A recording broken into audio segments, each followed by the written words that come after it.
देखिए ये झूठ का पलंदा है ये बयान।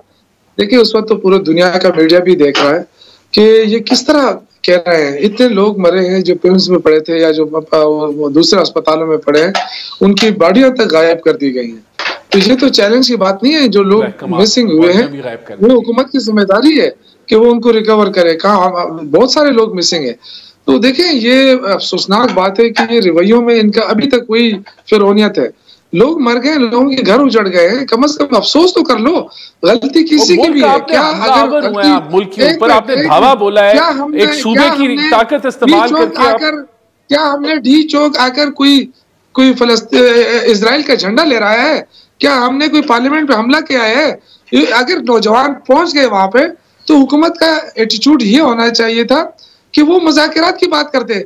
ये तो शुरू दिन से धमकी दे रहे हैं। लेकिन यूसुफ ज़ई साहब, आप अभी खैबर पख्तूनख्वा में एक असातिज़ा का एहतजाज था, वो आप लोगों ने उनको नहीं बैठने दिया। वफाक में आपकी हुकूमत थी तो एक शहर जंग का मंजर पेश करा था, जिस दिन असातिज़ा ये सरकारी मुलाजिमीन एहतजाज के लिए निकले थे, उनके ऊपर शेल बरसाए गए थे। वो भी तो पुरअमन एहतजाज। तो कौन सी रियासत इजाजत देती है जिस जगह की इजाजत ना हो वहां पर आकर सिटिंग करने की? मैं आपको बताता हूँ। देखें अगर नाजायज तौर पे हुकूमत कोई भी कार्रवाई करे वो काबिल मजम्मत होती है।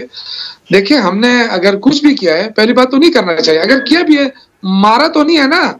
ये जो लोग मर गए हैं, ये जो ऊपर छतों के ऊपर जो बिठाए गए थे स्नाइपर्स वगैरह, ये कौन लोग थे? अगर ये कह रहे हैं कि हमारी तरफ से गोली नहीं चली तो ये किस पे डाल रहे हैं?